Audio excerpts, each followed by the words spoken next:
आज हमारे कार्यक्रम में मौजूद हैं सुजीत कुमार चौधरी जी, जो कि मत्स्य पालक है, प्रगतिशील मत्स्य पालक है और एक बेहतर काम कर रहे हैं इस क्षेत्र में। भारत सरकार द्वारा पुरस्कृत भी है। बहुत सारी बातें हैं जो आज वो आपके साथ साझा करेंगे, अपने अनुभव आपको बताएंगे और आप कैसे इस क्षेत्र में आगे बढ़ सकते हैं इसकी जानकारी देंगे। तो चलिए उनसे बातचीत करते हैं। नमस्कार सुजीत जी। नमस्कार। कैसे हैं आप? बहुत अच्छे। आपसे बात करके उम्मीद है बहुत अच्छा लगेगा। हमारे किसान भाइयों को भी आप बहुत सारी जानकारी देंगे। अपने कार्यक्रम को शुरुआत करते हैं। सबसे पहले जब मैं आपसे बात कर रही थी तो आपने अपनी शिक्षा के बारे में बताया। तो शिक्षा कहाँ से करी आपने, क्या क्या करा आपने इस क्षेत्र में और क्या रहा, कैसा परिवार कहाँ है और कौन कौन है परिवार में? जी तो मैं मूल निवासी बस्ती जिले का हूँ, उत्तर प्रदेश से। वहाँ पे एक कस्बा है वाल्टरगंज, वहाँ से मैं बिलोंग करता हूँ और मेरी शिक्षा 12वीं तक वहीं पे हुई सेंट बेसिल्स स्कूल में। और उसके बाद फिर मैंने JSS academy of technical education से B.Tech किया 2005 में। उसके बाद मैंने एज अ बतौर सॉफ्टवेयर इंजीनियर इन्फोसिस में काम किया लगभग 1.5 से 2 साल और फिर इंडस वैली पार्टनर्स में मैंने 9 साल काम किया, जिसमें मैं अमेरिका भी कई बार गया और आया और कुल मिला के लगभग 5-6 साल वहाँ पे मैंने काम किया। और शुरू से मेरे माता पिता जो है, हम लोग जो हैं, हम सब गांव से ही रहे हैं और शुरू से मेरा मन था कि कृषि में कुछ ना कुछ करना है, लेकिन क्या करना है यह उस समय नहीं पता था। और इसलिए करना है क्योंकि अपने घर रह के, अपने गांव में रह के लोगों को रोजगार दिया जाए और गांव का भी उत्थान हो, तो यह मन शुरू से मेरा था।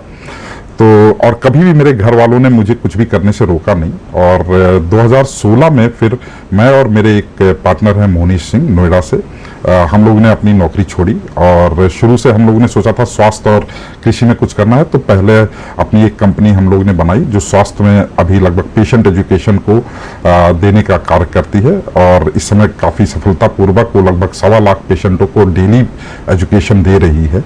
और फिर इसके बाद जो हमने सोचा कि अब ये एक सफल कंपनी बन गई है तो क्यों ना अब हम लोग कृषि की तरफ मुड़े। तो भाग्यवश जब ये सोचा तो भाग्यवश मेरी मुलाकात रायबरेली के सहायक मत्स्य निदेशक जी से हुई और उन्होंने काफ़ी प्रेरणा दी, हमारे मत्स्य पालन के उज्जवल भविष्य के बारे में बताया और हमने जैसे R&D भी किया, अपना भी खुद देखा और यह पाया कि मत्स्य पालन में काफ़ी बड़ा गैप है डिमांड और सप्लाई में। उदाहरण के तौर पे जैसे उत्तर प्रदेश में ही 26 लाख टन की डिमांड है और हम उत्पादन सिर्फ 8 लाख टन का करते हैं। तो ये एक ऐसा प्रोडक्ट है, ये एक ऐसी फैक्ट्री हम बना सकते हैं जिसकी प्रोडक्ट की मार्केटिंग या कंपटीशन की कोई चिंता करने की जरूरत नहीं है। दूसरे प्रोडक्ट्स के लिए आपको मार्केटिंग के लिए काफ़ी मेहनत करनी पड़ती है। इसलिए फिर हमने 2020 में मैंने सोचा क्यों ना अपने घर चल के अपने माँ बाप की देखरेख भी की जाए। तो इसलिए मैं लखनऊ आया और यहीं पे मैंने मत्स्य पालन का काम शुरू किया। 2020 की बात करी आपने, नहीं 2020 और 2023 3 साल का ये सफर रहा। तो ये जो सफर है इसमें जो आपने सोचा था, क्योंकि आप विदेश में थे, वहाँ के एक मल्टीनेशनल कंपनी में काम कर रहे थे, वहां से निकलकर खेतों की पगडंडियों तक आना, कितनी अपेक्षाएं थी और क्या वो अपेक्षाएं पूरी हुई? अपेक्षाएं तो बहुत थी और सारी अपेक्षाएं बहुत ही अच्छे ढंग से पूरी हो रही हैं, क्योंकि मेरा पहले से, जैसे मैंने बताया, मेरा कृषि में करने का मन था। और अब जब मैं खेतों में उतरता हूं या खेतों में जाता हूं तो वहां का अनुभव अपने आप में ही एक अलग अनुभव होता है, क्योंकि अभी 12-15 साल बाहर रह के और फिर खेत अपने गांव में वापस आना, उसका अनुभव ही अलग है। और वहां पे रह के जो संतुष्टि आती है कि आप अपने गांव वालों के लिए कुछ कर रहे हैं, अपने साथ वालों के लिए कुछ कर रहे हैं, उस संतुष्टि का कोई मोल नहीं है। बिल्कुल बिल्कुल। अगर हम आय की बात करें तो हम आपसे फिगर नहीं पूछेंगे, लेकिन फिर भी आपको क्या लगता है कि आपने जो अर्जित किया है, क्या विदेश में रह के कमा सकते थे? जी, विदेश में रह के देखिए दोनों की तुलना नहीं की जा सकती है, लेकिन कभी कभी अफसोस होता हो कि नहीं यहाँ नहीं वहाँ होना चाहिए था। ऐसा कोई अफसोस नहीं होता है, क्योंकि काम आप वही करें जिसमें आपकी संतुष्टि हो। बिल्कुल। 15 साल तक मैं सॉफ्टवेयर इंजीनियर था, वहां पे भी संतुष्टि थी मुझे, लेकिन एक हद होती है जब आप उस काम से अलग हट के कुछ दूसरा अपने लिए भी करना चाहते हैं। तो अब ये संतुष्टि के साथ में जो पैसा है उसका मोल हम वहां से कंपेयर नहीं कर सकते हैं जो आपके विदेशों में चेहरे पा की सकते खुशी हैं। ही बता रही है कि आपने कितना अर्जित करा होगा। इसी के साथ काम तो आप वाकई बहुत अच्छा कर रहे हैं, तभी गवर्नमेंट ऑफ इंडिया ने आपको national best fish farmer award से सम्मानित किया है। इसके लिए भी आपको बहुत सारी मुबारकबाद। धन्यवाद। सुजीत जी, अब हम बात करते हैं उन किसानों के लिए, क्योंकि अभी तक तो उनको समझ में आ ही गया होगा कि हम मत्स्य पालन पे बात करेंगे और उनको काफी जागरूक करेंगे कि वो कैसे इस फील्ड में आ सकते हैं। सबसे पहला सवाल उन किसान भाइयों के लिए जो गांव में हैं, अपनी खेती किसानी देख रहे हैं, खेती किसानी के साथ साथ वो इस फील्ड में यानी मत्स्य पालन की फील्ड में किस प्रकार जल्दी से जल्दी आ सकते हैं? जी, तो ये बहुत ही अच्छा प्रश्न है और मैं अपने सारे किसान भाइयों से यही अनुरोध करूंगा कि अगर आपके पास में कुछ भी जमीन है, उसका एक हिस्सा, 1/3 हिस्सा आप मत्स्य पालन के लिए उपयोग करिए।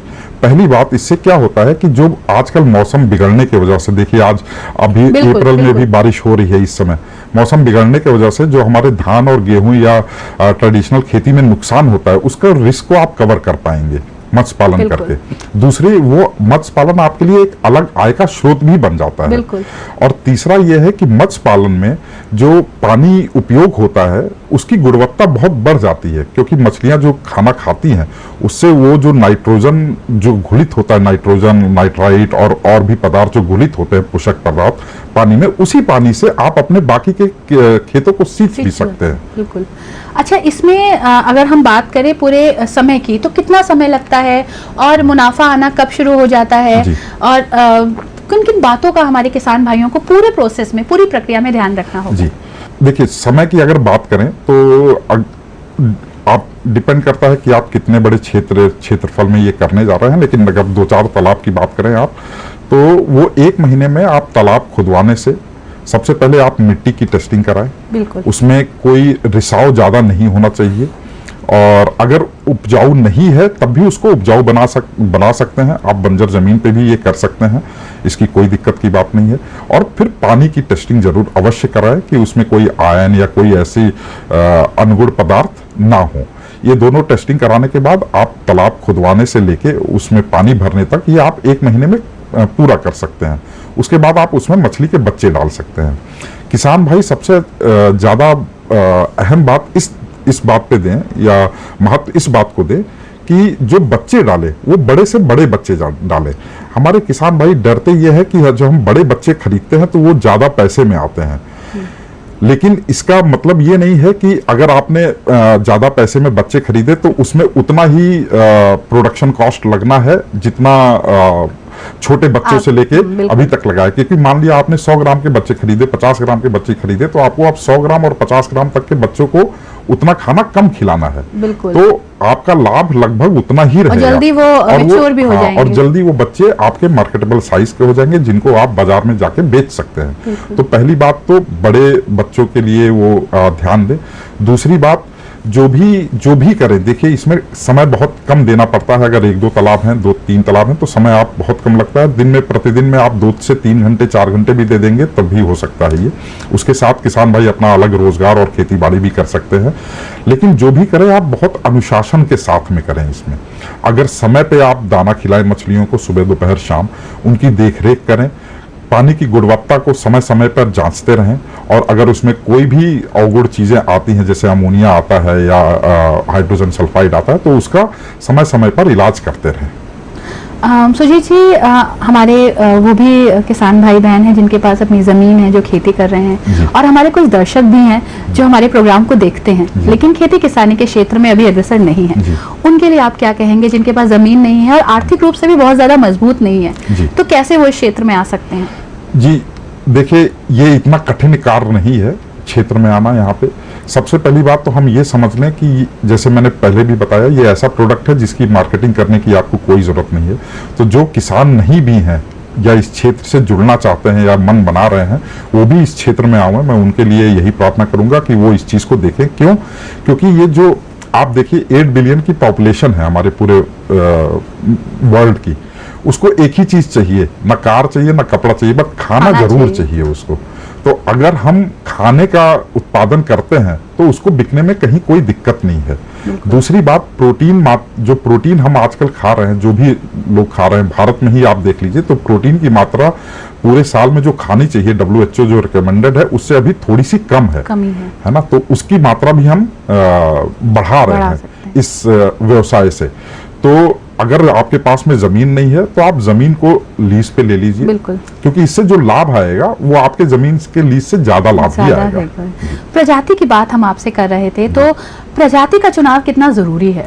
जी बहुत जरूरी है, क्योंकि अब हर जगह हर प्रजातियां एक तो मौसम के कारण नहीं होते हैं, दूसरे हर जगह हर प्रजातियां आपके मार्केट में बिकती भी नहीं है। अच्छा। तो सबसे पहले बात आप किसान भाई ये ध्यान दें कि तालाब खुदवाने से पहले वो मार्केट में जाएं, देखें कि उनके मार्केट में कौन सी मछलियां बिकती हैं, चाहे वो IMC हुआ, रोहू, कतला, मृगल ये बिकती है, या कैटफिश हुआ, पंगेशियस बिकती है, या कौन सी सिंघी बिकती है, कौन सी मछली ज्यादा बिकती है। जी। अच्छा, मार्केटिंग की हम बार बार बात कर रहे हैं और आपने कहा भी कि मार्केटिंग की बहुत जरूरत नहीं है क्योंकि मार्केट खुद आपके पास आ जाता है, लेकिन फिर भी किस तरह से सेल की जा सकती है? देखिए, अपने लाभ को बढ़ाने के लिए किसान भाई एक काम अवश्य कर सकते हैं कि वो जिंदा मछलियों का प्रचलन बढ़ाएं। अच्छा जी, जिंदा मछलियों का प्रचलन इन द सेंस कि आप जब बेचें तो जिंदा मछलियों को बेचें, है ना। और उसके लिए क्या वो कर सकते हैं कि अपने निकटतम बाजार में जा सकते हैं, वहां पे जो पैकार हैं या आढ़तियां हैं उनसे बात भी कर सकते हैं, और ज्यादा कुछ करने की इसमें जरूरत नहीं है। एक बार वो मत्स्य पालन शुरू करेंगे तो ये आढ़तिये या पैकार लोग खुद उनके द्वार पे ही आके जिंदा मछलियां ले जाते हैं। अच्छा, इसमें एक जो भ्रांति है कि हम नॉन वेजिटेरियन नहीं हैं, हम मछलियों का काम नहीं कर सकते, उनके लिए भी ये बहुत ज्यादा सुविधाजनक है कि मछलियां मर नहीं रही हैं आपके सामने, आप मछलियों को जिंदा ही दे रहे हैं। इससे इसकी जो पोषण तत्व होते हैं वो भी शायद बेहतर रहते हैं और मूल्य भी अच्छा मिलता है, मूल्य भी, लाभ भी अच्छा रहता है। अच्छा, क्या किसान खुद भी इसकी मार्केटिंग कर सकता है, खुद भी इसे बेच सकते हैं? जी, बहुत सारे प्रदेशों में, जैसे कलकत्ता में हुआ या आपके ईस्टर्न इलाके में हुआ, अरुणाचल वगैरह में हुआ, वहां पे कुछ किसान भाई क्या करते हैं, कुछ प्रजातियों की ऐसी मछलियां आती हैं जिनको आप सुखा के और फिर उनको मार्केट में पैकेज करके बेच सकते हैं। तो ऐसे प्रोडक्ट्स भी हम कर सकते हैं। अच्छा, इसमें प्रशिक्षण कितना जरूरी है सुजीत जी? प्रशिक्षण बहुत जरूरी है, बहुत ही अहम बात है, महत्व है प्रशिक्षण का। बट मैं किसान भाई से एक चीज कहूंगा, इससे डरिए नहीं, इसमें कोई रॉकेट साइंस नहीं है। आप लोग जो अभी किसानी में करते हैं वो स्वयं में एक साइंटिस्ट हैं, आप खुद आप लोग एक साइंटिस्ट हैं। आप गोबर का इस्तेमाल करते हैं, क्यों करते हैं, कैसे करते हैं, NPK बढ़ाने के लिए खुद आप जानते हैं। तो इसमें भी कोई बस 4-5 बातों का ध्यान रखने की जरूरत है। प्रशिक्षण आप लीजिए, उसके लिए बहुत सारे इंस्टीट्यूट्स हैं, सरकारी इंस्टीट्यूट्स भी हैं, और आजकल तो व्यावसायिक रूप से लोग प्रशिक्षण दे भी रहे हैं। और अगर आप हमारे क्षेत्र में हैं, रायबरेली के आसपास हैं, तो हम लोग मंगलवार को फ्री में प्रशिक्षण देते हैं। अच्छा। वहां पे आप आ सकते हैं, आप हमसे जानकारी भी ले सकते हैं, कोई दिक्कत की बात नहीं। सुजीत जी, आपने अपने लिए तो बहुत कुछ करा है जी, और अगर हम गांव की बात करें तो गांव के लिए भी आप कर रहे हैं, लेकिन जो बेरोजगार युवक हैं, खासकर आपके गांव में, उनके लिए आपने क्या किया? जी, यहीं पे संतुष्टि की बात आती है। मेरा उद्देश्य पैसा कमाना नहीं था, मेरा उद्देश्य अपने गांव घर लौटना था। मेरा उद्देश्य था कि उनके साथ में मिलके, क्योंकि जब आपके आसपास के लोग खुश रहते हैं तो एक खुशी का माहौल बना रहता है। तो मेरा उद्देश्य था कि मेरे साथ में और लोग भी रोजगार पाएं। तो अभी हमने अपने साथ में किसान भाइयों को जोड़ना शुरू किया है। तो अभी तकरीबन 10 से 15 किसान भाई हमारे साथ में जुड़े भी हैं, जो लीज पे लेके या अपनी जमीन में मत्स्य पालन कर रहे हैं। उनको हम सारा सहयोग देते हैं। आगे का लक्ष्य हमारा है कि मैं अगले 5 साल में इसको 2000 से 3000 एकड़ में मत्स्य पालन को उत्तर प्रदेश में ले जाऊं, लेकिन अब ये अकेले तो मैं कर नहीं पाऊंगा। बिल्कुल। तो इस वजह से मैं चाहता हूं कि एक कोऑपरेटिव्स ऑर्गेनाइजेशन का एक सहकारिता, एक संगठन बनाया जाए, एक कोऑपरेटिव सोसाइटी बनाई जाए किसान भाइयों को, जिसमें मैं अपने कंपनी द्वारा या लोगों के सहायता द्वारा उनको बैंकों से वित्तीय सहायता दिलाई जाए, जिससे कि उनको पैसे मिले कि वो यह काम कर सकें। और प्रशिक्षण के लिए हम इंस्टीट्यूट्स के पास में जाएं, और हम जैसे जो प्रगतिशील किसान हैं उनको भी जोड़ा जाए, जो उनको प्रशिक्षण दें, और जिससे किसान भाई इसका लाभ उठा सके और सफलतापूर्वक कर सके। अच्छा सुजीत जी, आने वाले समय में आपको क्या लगता है कि कौन सी ऐसी संभावनाएं हैं इस क्षेत्र में जो अभी बाकी हैं और अभी आना बाकी है? जी, अभी आप देखेंगे तो गत वर्ष 2021-22 में ही भारत से लगभग 55 से 57 हजार करोड़ रुपए का निर्यात हुआ था झींगा। बाहर के देशों में। अब इसमें उत्तर प्रदेश की भागीदारी अभी लगभग ना के बराबर है। तो वो ये झींगा का भी एक क्षेत्र है जिस पर हमारे जो किसान भाई बहन हैं या पालक हैं वो आ सकते हैं। बहुत महत्वपूर्ण आपने जानकारी दी है सुजीत जी, और इसमें कोई दो राय नहीं है कि आप अपने क्षेत्र में बहुत अच्छा काम कर रहे हैं। और आज ये जो प्रोग्राम हमारे किसान भाई बहन देख रहे हैं, हमारे दर्शक देख रहे हैं, निश्चित रूप से आपके अनुभव जो आपने साझा किए हैं उससे उनको भी बहुत फायदा होगा। सुजीत जी, बहुत बहुत धन्यवाद, आप कार्यक्रम में आए और आपने अपने अनुभव हमारे दर्शकों के साथ साझा किए। इसी के साथ हमें भी पूरी उम्मीद है कि आपने भी सुजीत जी की बातों को ध्यानपूर्वक सुना होगा और जल्द ही अतिरिक्त लाभ के लिए आप मत्स्य पालन की तरफ जाएंगे। हमारा ये कार्यक्रम यहीं समाप्त होता है, हमें दीजिए इजाजत, नमस्कार।